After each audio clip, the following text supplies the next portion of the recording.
Hey creative friends, welcome to my channel, and in this video we're going to be doing some vegetable fermenting. I am so excited about this. I already have all my carrots cut and ready, and I've got some vegetables ready that I'm going to show you. I'm going to make hot, like hot vegetables, zipping, like with jalapenos and red hot pepper. I'm excited about that. But for my carrots, I just went ahead and I cut some down. I cut them, peeled them and cut them, and I put some in a pint jar and some in a 1.5-pint jar. And for this one, I left a little extra space up there because I added in some ginger. I just got a little knob of ginger and I cut about 4 pieces off and I put in there. Now, I'm looking forward to make sure I have a good brine so that it ferments properly. And I've been looking at this book, Fermented Vegetables, by Kristen K. Saki and Christopher Saki. Really good, and they basically have a recipe in here for different types of brine. A basic brine, a cucumber brine, and a kimchi brine. And throughout the book, it will tell you which brine to use. But this is carrots, so it's going to be used in the basic brine. And their recipe is 1 gallon of water to a half a cup of salt. Well, I'm not doing great big amounts, so I'm only going to do a half a gallon. And because I'm only doing a half a gallon, I put in there a 1/4 cup of salt. So I've got my 1/4 cup of salt, and I'm using the ground Himalayan pink salt, which is really good. You don't want to use iodized salt. You don't want to use water from your tap because those have chemicals in them that can mess up your ferment. I'm learning all this as I go because I'm reading about it, and I'm fascinated. So pretty excited about it. But now I have mixed together my salt and my bottled water here, and for this one, this is just going to be fermented carrots. So I'm going to pour my brine over the top and make sure they're submerged. And now I'm going to kind of make sure that the brine's all the way throughout. Now, to make sure everything stays down on this, there's not little bits, so I can just put, I've got one of these glass bits I can put right on the top to hold, make sure everything stays down, because it might shrink up a little bit and I don't want them to float up. And then Ball actually has this fermenting lid, and it's got a big spring that goes down in the jar, and I don't want to use that, so I'm just going to use just the lid because it's got this little release where the gases can release. So there's that. That's just going to be fermented carrots. Now these are my carrots with little bits of ginger, and I'm going to do the same thing. I'm going to cover it with the brine and make sure everything is submerged. If you make extra brine, you can put it in the fridge and keep it for about a week. And top things off if you need to. And now, let me get that little piece of ginger under there. See, my ginger might be what floats. Stay under there. Alright, I think that's good. Now I'm going to check this every day. If anything floats, get the bubbles up. Okay. Now, oh, hang on. There's some bubbles coming up. I want to make sure I get all my bubbles down. Hang on, I want to get that piece of ginger down. It's bugging me. Okay. Those look good. Now, let me get my little weight on to hold those ginger bits down, and I'm going to put this top on.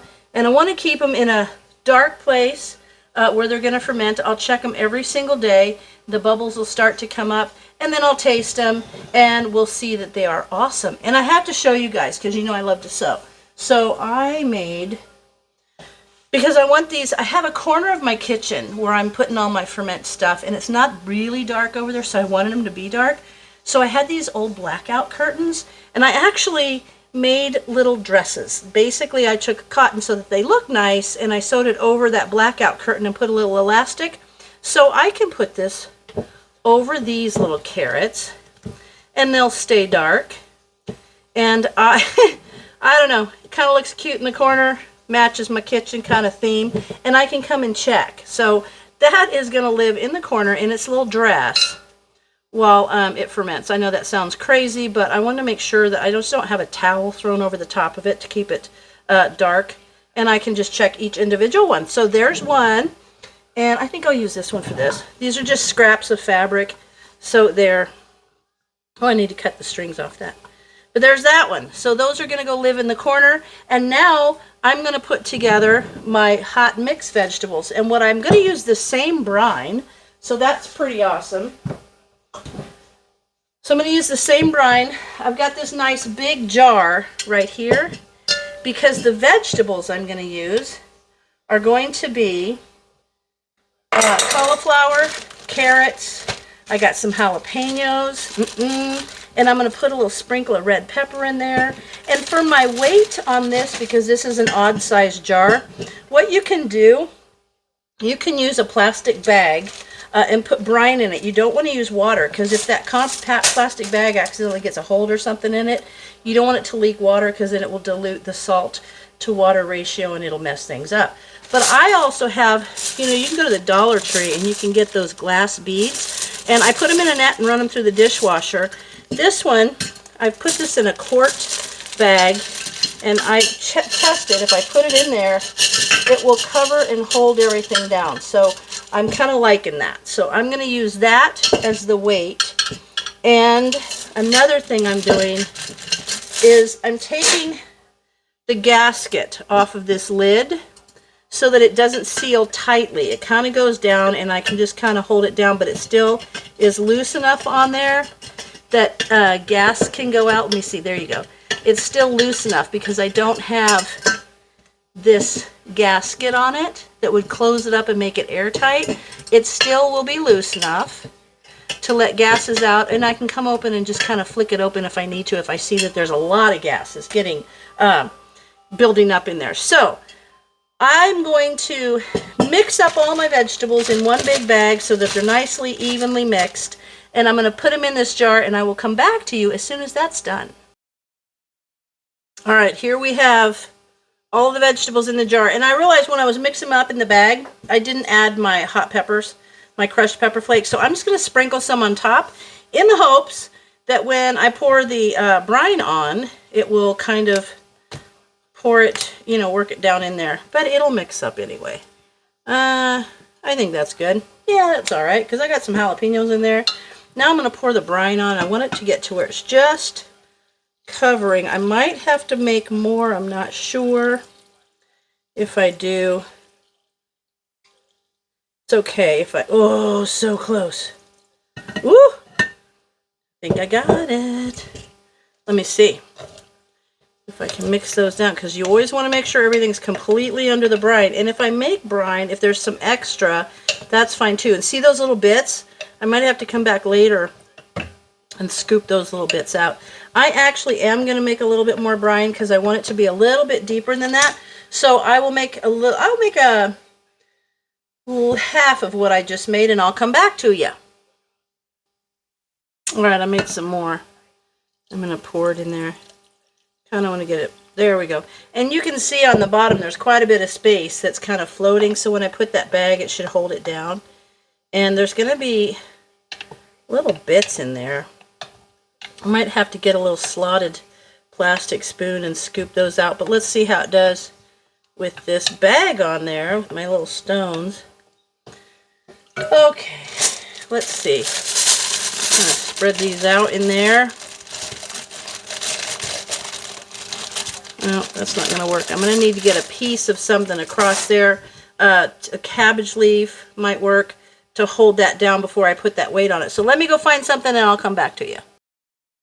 Okay, I'm back. I had some challenges, but I overcame them. And what happened was I just couldn't find something that would hold, that I could put down, you know, in that jar. It's just an awkward shape. So then I went down and looked at where I store my jars, and lo and behold, I had a half-a-gallon jar. I was super excited about it. So I put everything in here, and I poured the brine on, and it looks like it's great. And I actually got a cabbage leaf if I want to put across the top, but I don't think here we're going to have that many floaters. So I'm just going to put my little glass weight on there. It seems to hold everything down pretty good because it meets, it doesn't go past the shoulders here, so it kind of keeps things from floating up there. And little bits that do, I'll just get a plastic spoon and take it out. Now for this one, for the top, so that the gases can release, I'm going to put this, let me raise you up so that you can see this. I'm going to put this airlock type top on there so that I can watch the bubbles. I get kind of obsessed watching the bubbles. So there is my hot mixed vegetables, and yes, I have a little dress for it too. So that'll keep it nice and dark, and I can come in and check it. Look at that.